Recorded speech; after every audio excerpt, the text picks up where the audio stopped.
네, 추석 연휴가 다가오고 있습니다. 코로나19 사태 이후 처음으로 거리 두기 등의 방역 조치가 적용되지 않는 첫 명절이죠. 이동 제한이 사라지고 휴게소나 버스, 기차 안에서 실내 취식도 허용되면서 유행 재확산 우려도 나오고 있습니다. 네. 방역 당국은 변이에 대응하는 개량 백신 도입과 동절기 백신 접종 계획도 발표했습니다. 김경우 인제대 백병원 가정의학과 교수, 김민아 시사평론가와 함께 이야기 나누겠습니다. 두 분 어서 오십시오. 네, 어서 오세요. 안녕하세요. 네, 먼저 코로나19 재유행 시작된 이후 현재 코로나19 상황부터 짚어보겠습니다. 오늘 발표된 신규 확진자 8만 1,573명입니다. 10만 명이 안 되는 수치를 기록하고 있는 건데 확실히 좀 감소세라고 봐도 되는 구간입니까? 네, 그렇습니다. 일주일 평균 신규 확진자 수로 봤을 때도 2주 전에는 한 13만 명 정도였는데 이제 지난주 11만 명을 들면서 이제 점차 감소세로 들고 있고요. 네. 감염 재생산 지수도 이제 발표에 따르면 9주 만에 1 이하로 감소를 했는데요. 우리가 이제 9주 이전에 그러니까 감염 재생산 지수가 1로 다시 오르기 전에 그때 우리 누적 확진자 수가 약 한 1,800만 명이었고 예. 지금 한 2,300만 명이니까 그동안 한 또 500만 명의 신규 누적 감염자가 생겼고 이제 앞으로 이 감소 곡선이 대칭적으로 떨어져서 10,000명대로 떨어진다고 했을 때 9주 동안 추가로 한 500만 명 정도가 더 생길 위험성이 여전히 남아 있고 네. 만약에 더 천천히 더 떨어진다면은 500만 명보다 더 많은 추가적으로 누적 확진자 수가 생길 수가 있기 때문에 감소세에 들어섰다고 하지만 여전히 뭐 수만 명씩 감염되고 있고 예. 앞으로 누적 확진자 수도 계속 쌓일 수가 있기 때문에 계속 방역의 긴장을 놓아서는 안 될 것 같습니다. 교수님, 무엇보다 사망자가 112명으로 넉 달 만에 가장 많은 수치가 발생했거든요. 위중증 환자도 555명. 이 수치들은 어떻게 봐야 합니까? 네, 확진자 수가 이제 많아지면서 특히 이제 고위험군, 기저질환자라든가 면역 저하자도 있지만 특히 이제 60세 이상 어르신분들의 어떤 감염 양상을 봤을 때 전체 확진자 중에서 60세 이상이 차지하는 비율이 조금씩 증가하고 있다 이렇게 발표가 됐는데요. 예. 물론 60세 이상 어르신들의 확진자 수 자체도 2주 전에 20만 2천 명에서 지난주 18만 2천 명으로 감소세에는 있지만은 전체 신규 확진자 중에서는 좀 감소세가 좀 더디기 때문에 고위험군에 대한 보호가 충분히 여전히 이루어져야 되겠고 시차가 어느 정도 걸릴 것이냐 길게는 한 2, 3주, 짧게는 한 1, 2주로 보게 된다면 예. 8월 말 9월 초쯤에 가장 정점을 이룰 것으로 예측이 되고 있는데 지금 이제 병상은 아직까지 좀 여유가 있는 것으로 알려져 있지만 네. 병상에 여유가 있더라도 고위험군을 계속 끝까지 보호하는 노력들은 필요할 것 같습니다. 예, 벌써 이제 다음 주면 추석입니다.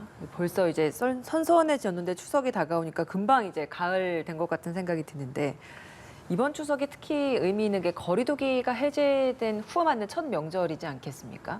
어제 추석 방역 대책 정부가 발표했는데 눈에 띄었던 부분이 있었습니까? 이전과는 어떤 부분이 가장 크게 달라졌나요? 이전과 비교하면 지금 말씀하신 대로 거리두기와 관련된 것이 이제 사실상 없는 그런 명절을 처음으로 이제 맞이하게 됐다 이렇게 봐야 되겠죠. 이전에는 좀 거리두기 정도가 완화가 되더라도 명절일 경우에는 추가적인 어떤 방역 대책이나 이런 게 적용이 됐는데 이번에는 거의 이제 적용이 되는 바가 없습니다. 그래서 네. 가족 간 모임이나 이런 게 인원 제한이 없는 것은 뭐 당연하겠고요. 전국 고속도로 통행료 같은 경우에는 2020년 이후에는 이게 되지 않았었는데 그렇죠. 이번에는 이제 통행료가 면제가 적용이 됩니다. 이 연휴 기간 동안. 그리고 이제 휴게소, 버스, 기차 안에서 실내 취식도 허용이 되는데 또 이게 과거 이전까지 좀 이 명절 때 버스라든가 기차 예약할 때 기억해 보시면 일부 좌석만 이제 운영을 하지 않았습니까? 그렇죠. 가운데 좌석, 옆 좌석 비워놓고 그렇습니다. 양끝 창가 좌석만 탈 수 있었죠. 그렇습니다. 그런데 이번에는 이제 전 좌석을 다 이제 운영할 수 있도록 하는 그런 상황이 되는 거고요. 또 이제 이런 것들이 다 풀려서 상당히 이동량이 이제 증가할 것인데 그러면서 또 하나 이제 좀 주목이 되는 게 요양병원이라든가 시설에 이제 좀 면회가 가능한 거냐라는 대목이 좀 여러모로 이제 좀 관심사였는데 네. 이 부분이 이제 접촉 면회를 할 수 없는 것으로 여전히 유지가 됩니다. 요양병원 그 시설 같은 경우에는 그럼 이번 추석 때 가족 만나는 게 어렵겠네요? 사실상 이제 접촉 면회는 할 수가 없게 돼 있는 거고요. 다만 이제 비접촉 대면 면회는 가능하고 또 화상이라든가 이렇게 비대면으로 할 수 있는 이런 면회는 그동안에 이제 해왔던 대로 가능한 것인데 아무래도 지금 뭐 위중증 환자 그리고 사망자 숫자가 상당히 이제 늘어난 그런 상황이고 예. 또 고위험군에 집중돼서 있지 않습니까? 예. 특히 요양병원이나 시설에 있는 분들은 이 고위험군에 정확하게 이제 또 들어맞는 그런 분들이기 때문에 특별히 또 보호해야 될 이유가 있는 것이죠. 그래서 우리가 명절에 좀 이렇게 요양병원에 있는 좀 부모님을 만나고 싶은 그런 마음들이 다 있겠습니다만은 접촉을 해서 이제 만나는 것은 아무래도 어렵다. 그런 결론으로 이제 방역 당국이 이 조치를 취해야 된다라고 얘기를 하고 있습니다. 예, 명절에 고속도로 휴게소에서 PCR 검사도 할 수 있는 구간을 또 마련했다고 하던데요. 그렇습니다. 전국 9개 휴게소에서 이제 누구나 PCR 무료 검사를 연휴 기간 동안에 이제 받을 수 있도록 하는 그런 조치가 시행이 되는데요.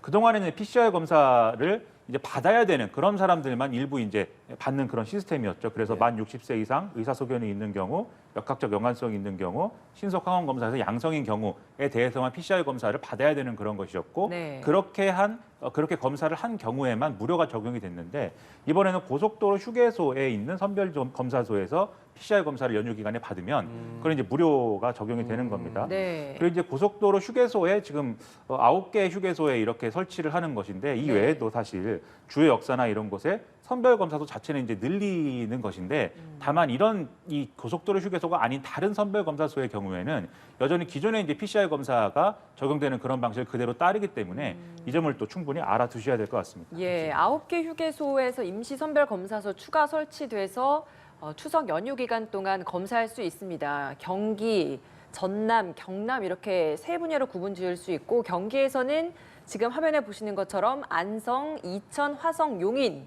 휴게소에서 받을 수 있고요. 전남에서는 백양사, 한평천지, 그리고 보성 녹차, 섬진강 휴게소에서 받으실 수 있고, 경남, 경부선 타시는 분들은 이제 통도사 쪽에서 검사 받을 수 있다라는 점 인지하시고 이용해 보시면 좋을 것 같습니다. 예, 이동하시는 분들은 이렇게 참고를 하시면 될 거고, 멀리 안 가시는 분들도 계실 거거든요. 그런 분들 동네 병의원, 원스톱 진료 기관 명절 때 운영되는 겁니까? 네, 그렇습니다. 말씀하신 것처럼 원스톱, 그러니까 진단하고 거기서 이제 양성이 나오면 뭐 감기약이나 아니면 먹는 치료제, 팍스로비드나 라게브리오를 처방받을 수 있는 의료기관, 현재 한 만여 개 이상 운영되고 있는데, 4일 연휴 동안 뭐 금요일 날 1,500개, 또 뭐 월요일 날 하면 2,500개, 4일 동안 총 한 5,000여 곳이 계속 운영을 하는 것으로 알려져 있고, 네. 이 밖에도 이제 증상이 의심되시는 분뿐만 아니라 좀 급한 진료가 필요하실 때, 이럴 때도 시도 콜센터나 이제 120이나 119에 연락을 하시면은 아프실 때 가실 수 있는 병상을 배정받으실 수 있고, 또 아니면은 문진받은 의사라든지 담당 보건소에 연락하시면 이러한 분이 어떠한 치료가 필요하다는 것이 해당 지역 의료기관에 이렇게 연락이 가기 때문에 수용이 가능한 의료 병상이 배정될 수가 있어서 네. 이런 연락처나 의료기관을 적극적으로 활용하시는 것이 좋을 것 같습니다. 예. 교수님, 버스 내 취식도 가능해졌고요. 이제 그 KTX나 버스도 좌석 빈 공간 없이 꽉꽉 채워서 탈 수 있게 됐고, 거리두기가 해제된 상황에서 추석 명절을 맞다 보니 그 누구보다도 또 많이 또 이동하지 않을까라는 생각이 듭니다. 명절 유행이 이 유행 재확산의 기폭제가 되지는 않아야 할 것 같은데, 그런 의미에서 이동하시는 이 국민들이 어떤 점을 좀 더 유의하면서 이동을 하면 좋겠습니까? 네, 말씀하신 것은 어떤 강제적으로 하지 않는다는 것이지 막 이렇게 드셔도 된다고 이런 것은 아니기 때문에 네. 가급적이면 허용은 된다고 하더라도 좀 자제해 주시는 것이 필요할 것 같고, 말씀하신 것 휴게소 같은 경우에도 이제 매장 내 취식이 가능해졌지만 또 너무 혼잡한 곳에서는 매장 내 취식을 좀 자제해 주시는 것이 좋은데, 그래서 이제 정부에서는 각 휴게소별로 혼잡도를 미리 공개한다고 알려져 있어서 혼잡도에 따라서 적절하게 좀 잘 이용하시는 것이 좋을 것 같고, 이제 말씀하신 것처럼 추석 연휴 때 확진자가 다시 늘어날 것인가, 이것은 좀 봐야 되는데, 현재 오미크론 BA.5형이 거의 뭐 97% 이상을 차지하는 상황에서 예. 또 사회적 거리두기를 안 하는 상태에서 감소세가 시작됐기 때문에 네. 추석 연휴 때 특별히 더 증가세가 나오진 않을 것 같고, 다만 이제 유행 감소세가 조금 일부 둔화될 수는 있을 것 같고, 또 한 가지 주의할 점이 그동안 고위험 어르신 분들은 사회적 거리두기를 하면서 사람들 만나는 걸 자제해 오셨는데 네. 그러셨던 분들이 이번에 어떤 만남들이 늘어나게 되면 예. 전파 위험성이 있기 때문에 고위험 어르신을 만나시는 분들은 고위험 어르신도 4차 접종하시고 가시는 분도 증상 없이 안전하게 대면하시는 것이 굉장히 중요할 것 같습니다. 예, 조심히 방역 수칙 지키면서 안전하게 좀 명절을 났으면 좋겠습니다. 최근에 해외 여행 가고 출장 가시는 분들도 상당히 많은데 지금까지는 입국 전, 입국 후 24시간 이렇게 검사를 받았었잖아요. 이 부분 3일부터 입국 전은 폐지가 된다고요? 그렇습니다. 말씀하신 대로 3일부터 입국 전에 이 PCR 검사 음성 확인서를 제출해야 되는 그러한 이제 제한이 이제 폐지가 된다라는 것인데요.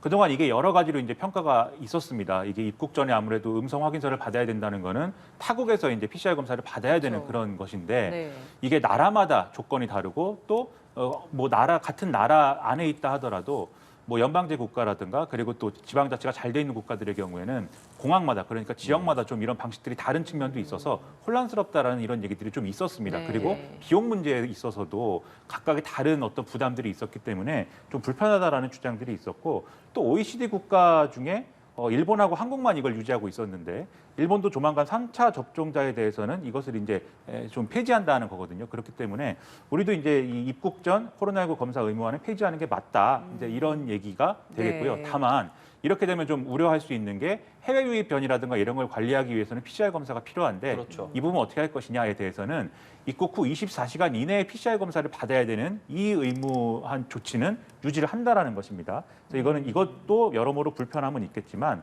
해외 유입을 차단을 하고 그다음에 이 변이 관리를 위해서는 불가피한 대목이다라고 지금 얘기를 하고 있습니다. 예, 항공사 여행업계 반응은 어떻습니까? 언론을 통해서 확인을 해보니까 예. 항공사와 여행업계들은 그동안 이제 하늘길이 열렸다 우리가 이렇게 많이 표현을 했는데 그렇죠. 하늘길을 좀 다니고 싶은 마음이 그동안 좀 많이 들지는 않았던 것 같다 이렇게 표현을 하고 있거든요. 그 원인 중에 하나가 이제 입국을 할 때 PCR 검사를 받아야 된다던가 네. 혹시라도 거기서 양성이 나왔는데 사실 이게 위양성이거나 하면은 이제 이게 오도 가도 못하는 상황이 발생할 수도 있고 이런 우려들이 있어서 충분히 좀 여행을 가고 싶은 그런 마음들을 많이 좀 먹지 못했던 것 같다 이런 판단이 있었는데 지금 이제 입국 전 PCR 검사 의무화가 폐지가 되면서 이제는 좀 더 여행 수요가 늘어날 수 있겠다라는 기대감이 상당히 커져 있는 그런 상황으로 보이는데요.